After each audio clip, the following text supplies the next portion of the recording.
Hey guys, just a really quick little video before the main video starts.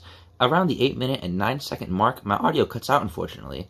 I was trying to say, you can probably already guess which one is going to win, and then I proceed to pick up the Xbox One controller. In any case, sorry for the inconvenience, and I hope you enjoy the video. Hello all, welcome to this short, little educational, hopefully informative video. I'll be comparing the PS4 and the Xbox One controller.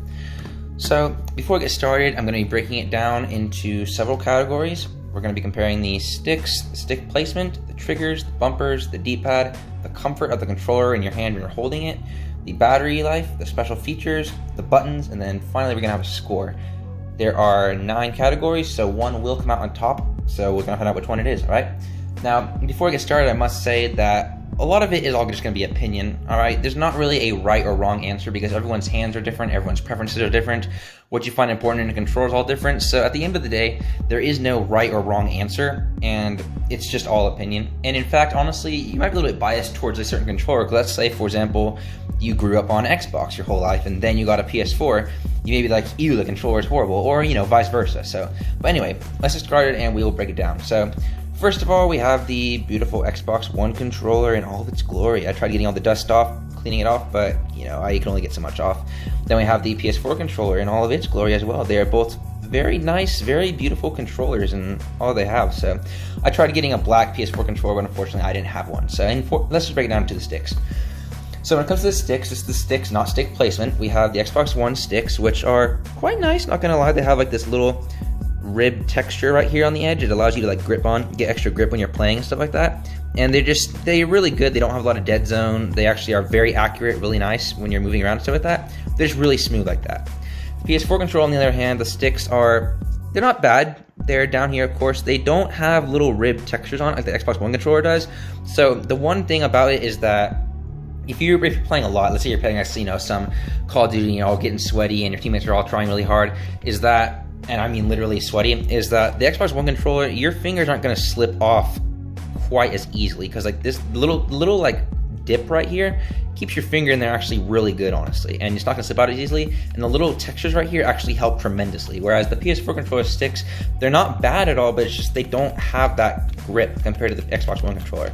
So for this first one, I obviously have to give it to the Xbox One. It's only fair. So, all right, now we're on to stick placement.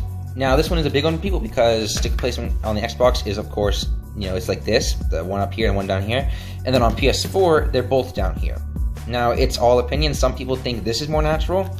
Some people think this is more natural. It's all opinionated. For me, I'm not gonna lie, I prefer the sticks being down here. It's just up here. I've had both consoles for a while, and I've gotten used to the Xbox feel, but this one feels more natural. It's maybe because I grew up on PS4 compared to Xbox One, and maybe if you grew up on Xbox One, it's the other way. But for me, the stick placement just feels more natural down here. It doesn't feel as awkward as it does sort of on Xbox One. So for this one, I'm going to give the stick placement to the PS4. Now we go on to the triggers, and you already know who's going to win this one, just letting you know. So Xbox's triggers are very, very nice. It'll just focus on there. Nice, smooth texture, nice amount of pull to them. They have vibration rumble motors. They're absolutely fantastic. Like, they are probably the best triggers on any controller I've had to date. So they're fantastic. The PS4's controller triggers, they're not bad. I mean, they work. I mean, your finger fits on it, you can pull it, but there's no like vibration, there's no rumble. They're not as satisfying to pull, you know? I mean, they're good. That's pretty much all there are. They're just good. They're not great. Whereas the Xbox One's triggers are, I would say, great to amazing. They're just a lot better. You can't really compare them, so the Xbox One is definitely getting that one. Now move on to the bumpers, and bumpers is more of a silly topic because, you know, they're just little thingies right here, you know, L1, R1 on PS4, or LB, RB on Xbox One. So they're not really huge. I mean, these ones just kind of, you pull them and they're fine. I mean, they're not satisfying or anything. They don't really make a lot of sound, but I mean, they work, you know. Whereas the Xbox One, it's a little bit bigger and they make a more satisfying, more little click sound, which honestly can be pretty satisfying, not gonna lie. If it'll just focus, there we go. And you can also press down here. You can press down pretty much anywhere you want, and it's really easy to pull, whereas these are kind of like, not sticky, but it's just not as satisfying to use. So if I had to give it to one of them, Xbox One is going to get it. So Xbox One is the better bumpers. Now we're on to the D-pad, and this is all opinionated, of course, but Xbox One's D-pad is nice. It's definitely a big step up from the previous generation. Xbox 360's horrible D-pad. It's, it's responsive, clicky, it does where you want it to do, and it goes where you want it to go, unlike previous generation. It's not bad, you can rest your thumb in the middle, it's nice and sloped down. PS4's D-pad is, they didn't really improve it much from PS3, but don't fix something that's not broken, it was fine. So, D-pad on here is nice, it's works out fine. I mean, this is just a D-pad, and your finger can rest right in the middle. Honestly, it's really the only difference is this one's more clicky. This one's just kind of like you press it down and it's done, Overall, it's just opinion again, but I would say I prefer the PS4's D-pad. It just feels better, but if you can't even consider it feeling better. So, D-pad is going to go to PS4 on this one. Now we're on to the comfort of the controller in your hand, and this one is a big one that's all on opinion. See, you can hold them both comfortably. For me, see, it feels fine in my hand. I have pretty big hands, not gonna lie. So, I mean, it's, I'm good for both controllers. Now, a lot of people say that Xbox is for people that have big hands, whereas PS4 and PS3 are geared towards kids. In PS3, that was true, but we're not really comparing that. PS4, it's bigger than the PS3 and just feels better in your hand in an adult hand than previous generations, so I find no problem with it. The Xbox One is fine too. Once again, it's all opinionated, and I don't really have any problem with them. I mean, they both feel good in the hands, but I mean, I think since I grew up on PS4, I have to pick PS4 as well. Honestly, I'm just used to the feel. And I don't know if it ties in as well, but stick placement is a big reason why I like it.